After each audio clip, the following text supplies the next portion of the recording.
Welcome. Last time we talked about evaluating functions. The other thing you would have done in pre-calculus is graphical representations. This is where two variable is a little bit easier to handle because our world is three-dimensional, which makes it easy to represent functions of two variables. But even three-dimensional graphs are hard to visualize sometimes. So we also have a two-dimensional version. This version can also be used for functions of three variables, but that's not as easy, so I won't really do that. One way of representing functions of two variables is what are called level curves. If you read weather maps, if you look at weather columns in, say, USA Today, you have seen examples of this. One very common type of weather map that's used is what are called isotherms. Isotherms are lines joining all locations which have the same predicted high. So if you look at the weather map in USA Today, they will draw some curves which represent all the locations at which the predicted high is, say, 70 degrees or 60 degrees and so on. Another example of a level curve is what's called the contour map. If you do any kind of hiking or even camping, you have probably used a contour map. These are maps in which all the points at the same elevation within the area covered by the map are joined together. If you take a contour map of Licking County, then all the points at an elevation of 800 feet will be joined together. And then they'll have another line at 810 feet, 820 feet, so on. So you can tell what the elevation is at a given point, more or less, by looking at which contour lines are near that. Another way we can do this is by using a relief map. You have seen this in atlases or Google Earth and things like that, where they use different colors to indicate different elevations.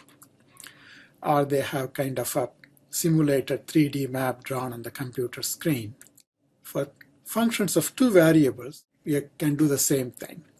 So if you have a function f of xy, then you take the point x comma y and you plot a point at height given by the value of the function above the point x comma y, or if the value is negative, then you think of it as depth below the ground level. Drawing level curves is a little bit hard unless you know a lot of geometry. We won't really do this by hand. There are computer programs which will do this for you. If you really need to, you can just use them. I don't really have any good recommendations. The free ones are harder to use. If you need level curves or 3D graphs, I will just show the examples to you. Let's do a very simple example of level curves and 3D graphs. So for the function x squared plus y squared, if we take x squared plus y squared equals a constant, we know from high school algebra, from the distance formula, x squared plus y squared is the square of the distance from the origin. So if you set x squared plus y squared equals a number, say 1, then it means square of the distance from the origin is 1. So the distance from origin is the square root of 1. So I get a circle with that radius. It works for any number in place of 1. To do 3D graph, first I have to explain how to plot points in 3D. We need 3 coordinates. So we think of x and y axis being on the floor and the z axis going up and down.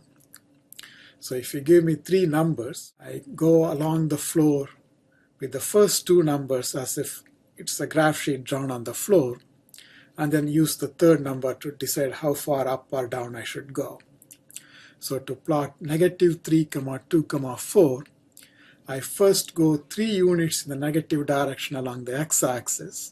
If this is the positive x-axis, this is the negative x-axis, I go 3 units. Then 2 units parallel to the positive y-axis, parallel to the y-axis in the positive y direction. That's here. 2 units takes me here. In 2D, negative 3, 2 would be at this point. Since the third coordinate is positive, I have to go up, and the number tells me how much to go up, so I go up 4 units. So given any 3 numbers, I can plot the corresponding points the same way. By reversing the process for any point, we get 3 coordinates.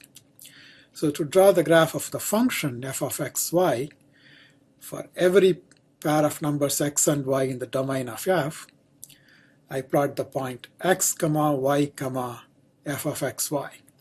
So you go to the point x, y, then take the height or depth given by f of xy, plot this point. Do this for a lot of values of x and y. Usually we do this on a grid and then try to imagine or visualize the surface passes through these points. This is a lot of work, and it's nowadays best done using a computer program. There are some free computer programs, some which will even run on smartphones, which you can use if you really need to do this for any of the homework.